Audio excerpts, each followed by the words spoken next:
Excited to get back on the court tomorrow with a doubleheader with the Lady Raiders.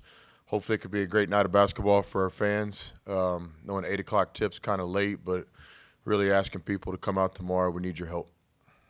Any questions for Coach? Microphone to you. We'll start with Chris in the front and we'll go to the Nicholls State runs a lot of 4-out, 1-in offensively. How do you feel like your guys match up with that?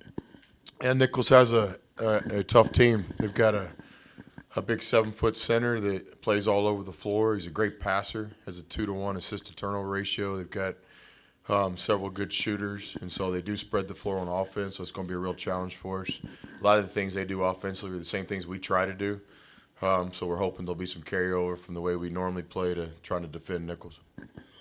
How do you kind of feel that your guys handled the week off, and is this really a good opportunity this early in the season to kind of reset the deck and kind of weigh where you think things are? Yeah, we hope so. You know, about a week ago, we set the goal for our team that we were going to really try to get better this week in practice. These next 2 weeks are a pivotal point for any team. You have really your last chance to have extended practices before you start conference play. The biggest challenge for us has just been we haven't had our full team here, so we've been real creative in practice, doing things as interesting as playing a lot of 3-on-3 and 4-on-4 because we just don't have the bodies right now. But I've been impressed with the guys that have been out, how they've been locked in mentally. So we hope, again, that when Zach, Norrance, Ross, when they're able to rejoin the team, that there's not a lot of carryover. What have you been most impressed with your team up to this point for this first semester? I just think maybe the consistency. We hope that I remember talking to y'all, we hoped that the identity of our team was going to be our depth. And it's turned out to be true in a lot of ways. You know, we got a lot of different guys contributing, which is good.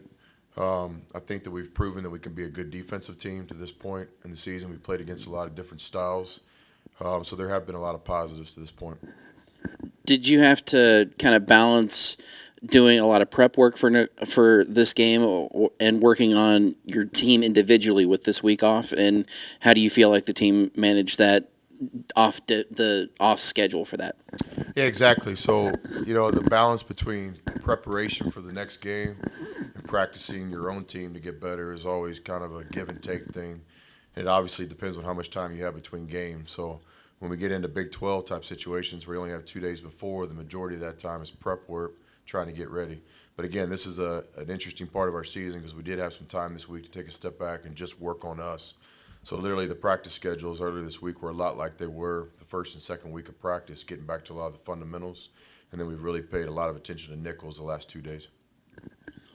No, it's getting to be a weekly question, but could you give us an update on your 3 guys, and I guess specifically Zach, and if he'll be able to go tomorrow night? Yeah, Zach was, I'd say maybe 50-50 yesterday in practice. So we're just going to see how he does this afternoon, and then we're also going to check him again tomorrow game morning. It'll kind of be a decision right before the game.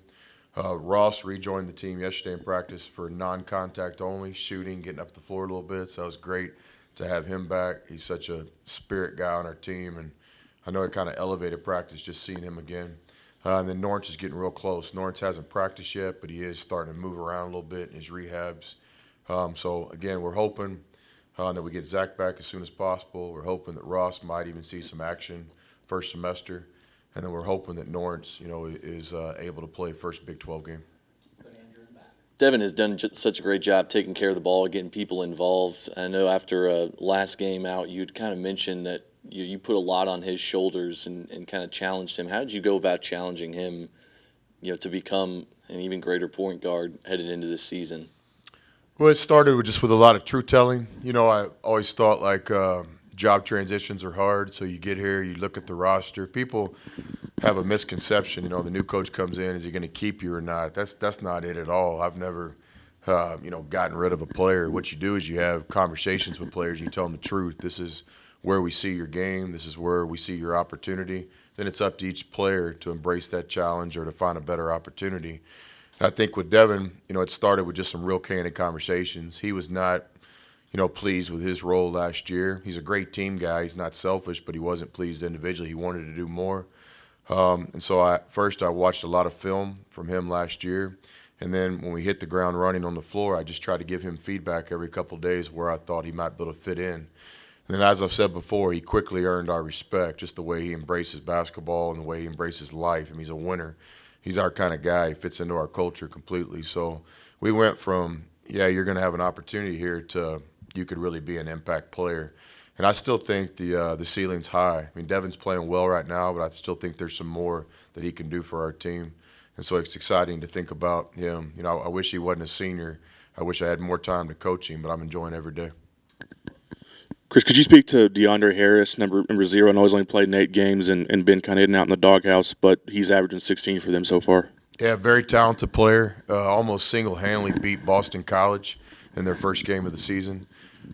Extremely talented offensively. You know, Nicholls has a great coach. I don't know Richie personally, but he's close friends with Brian Berg on our staff, and I respect his journey in coaching, the different levels he's come up. And it's very apparent that he's put a team on the floor this year that he expects to be good. I would think that right now Nicholls has one of the best records they've ever had at this point in the season. They've always had to play a lot of road games. This year's no different. They're 2-0 at home.